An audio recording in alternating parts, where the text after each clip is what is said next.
Addie, do you know what paper is made out of? No. Do you want to know? Yeah. What do you think it's made out of? Paper.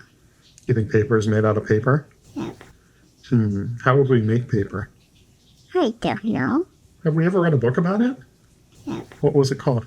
Paper chase. Paper Chase, exactly. Who is in Paper Chase? What are the characters' names? It's reading now. Welcome to Toddling the Stacks, a human-produced children's literature podcast where we delve the archive for forgotten treasures to help you make sense of this impossibly large body of work and, hopefully, find some new favorites for your kid. I'm your host, Sean, an Ivy League English PhD with a toddler girl called Adalyn, who is somehow even more critical of books than I am. Today, we'll be looking at Julia Donaldson's 2025 book, Paper Chase, a picture book suggested for readers aged 4 to 8. It seems strange to be focusing on so contemporaneous a book by so popular an author, but I have reasons. First, Donaldson's US Wikipedia page doesn't even mention the book, despite listing text published after it. Second, Amazon's US site has just 2 reviews. One, a merciless pan that ends with, "I'm confused and a little disturbed, and I feel like someone should check on the author." Professional reviews, by comparison, seem positive enough, but the traction appears to be lacking. Lastly, though, Paper Chase is a book about making paper, and friends, if I thought that I could pitch a subscribers-only paper-making podcast to you, that is where we would be. The environmental cost of paper production methods of the mid-19th century were at the core of my dissertation. But, alas, that is not why we're here. Instead, we'll talk about this charming, well-considered bit of children's literature. Paper Chase is the story of 2 youths, Ginger and James, who have a kind of meet-cute one day in the woods where James is reading a book and Ginger is playing with a paper airplane. They merrily pass the day together before being recalled by their parents, but such was their fondness for one another that they find themselves returning to the same spot time and again, hoping to relive the moment. It's on such a trip that Ginger spies a group of workmen felling the forest's largest tree. Here the tale cuts to a kind of B story, where we see the afterlife of this once proud spruce. It is carried to a paper factory, where it is mechanically pulped and formed into a slurry, which is then sieved along a rolling belt and flattened into paper.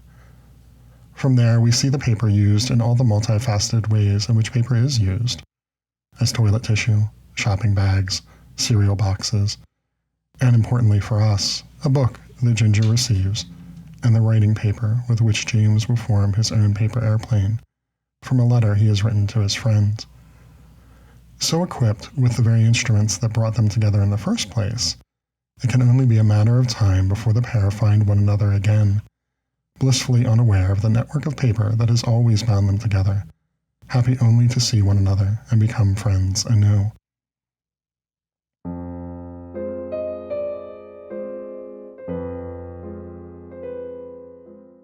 I want to be clear that there's not a touch of romance suggested here. Rather, Ginger and James enjoy the kind of wholesome friendship for which I imagine we all long. The radical alterity of someone who accepts you and sees you unflinchingly. It also captures with empathy and tenderness the sometimes strange and transitory nature of childhood friendships, forged quickly and quickly discarded. The sadness that illustrator Victoria Sandøy captures in James's and Ginger's eyes is evocative, compelling, but not hyperbolic. In their wrestling with an emotion too large, too adult for them, I see in Ginger and James's faces the same frustration any of us might experience at trying to find the right word that sits, elusively, just beyond the tip of our tongues. Mostly, though, I want to talk about paper, and yes, I know I said that's not why we're here, but while I teach my students ad nauseum about the importance of knowing your audience, it's just a fact that I don't know what you know about paper. It may be that Sandøy's illustrations represent a kind of epiphany for you. Perhaps you didn't know that paper was made from trees at all, or perhaps you make paper for a living and know much more about it than I do. Most folks, though, I imagine, haven't thought much about it at all, especially in this advanced age of digital media. But not thinking about paper, it seems, is a relatively modern invention. In the past, when paper was more scarce and far more expensive, folks thought about it a lot. The letter which Mr. Darcy writes Elizabeth is perhaps extravagant in taking up 2 pages, a bit more so in consuming a third for an envelope which itself is still written over. But the true meaning of his immense wealth is only observed when one realizes that he's placed the lot of this in still a 4th sheet, presumably blank, the letter that Elizabeth opens to find the rest. For those watching on your screen, you're seeing what this looks like in practice. This is a letter from none other than William Wordsworth to Henry Reed, professor of literature at the University of Pennsylvania.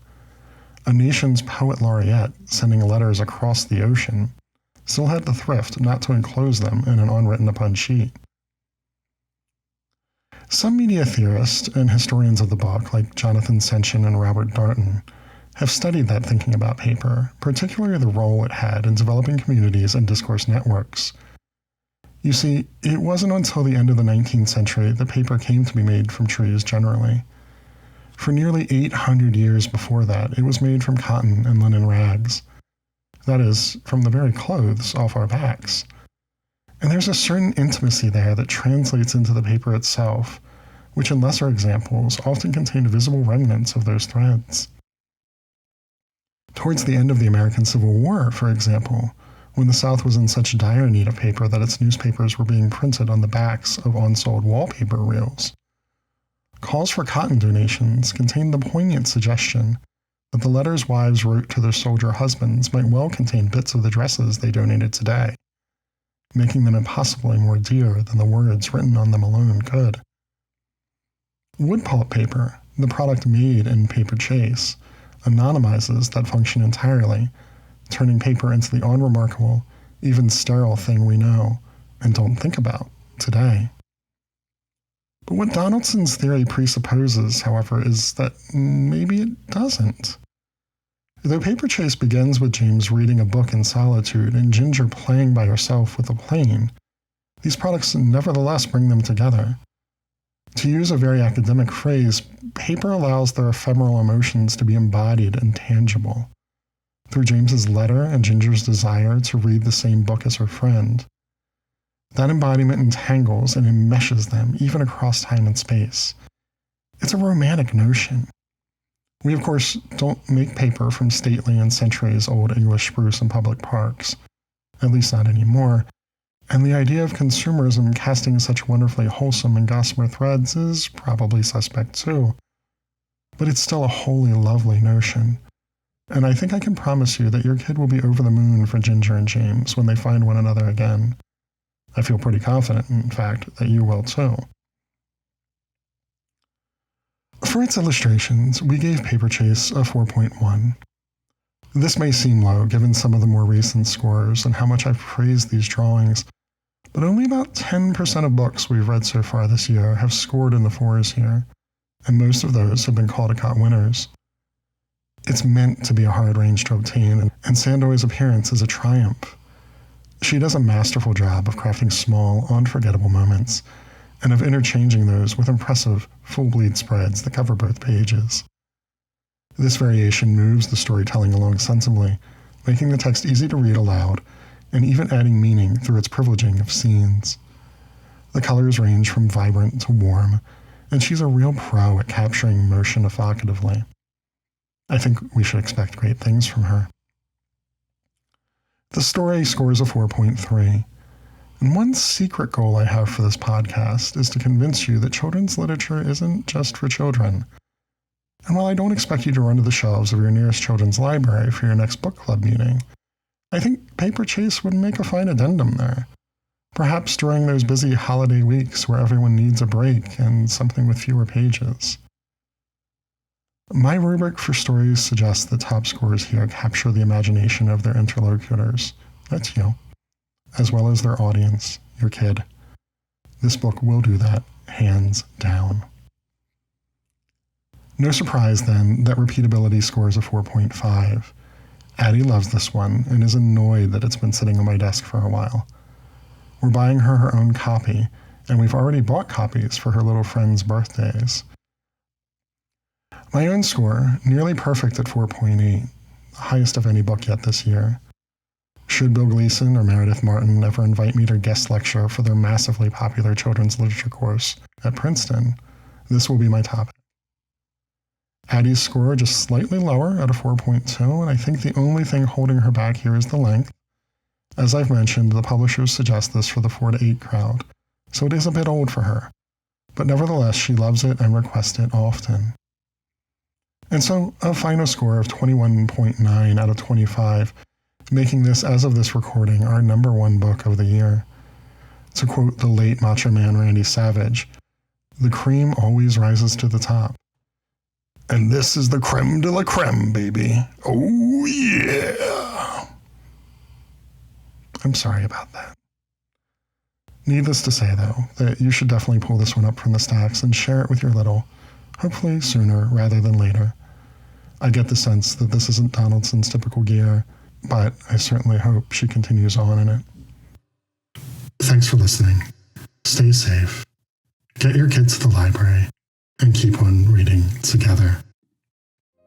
This has been Toddling the Stacks. Make sure to subscribe on YouTube or your podcatcher of choice for new episodes every Monday, and follow us on Insta, Blue Sky, and Facebook for the latest updates. If you like what you hear, leave us a review. Keep up with Adalyn's reading now, find links to buy your favorites, and more at toddlingthestacks.com.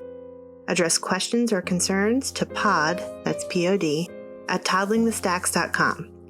Graphics for today's show were created by Emily Tatro. Make a website so people can hire you, Emily. Thanks for watching. We'll see you next week.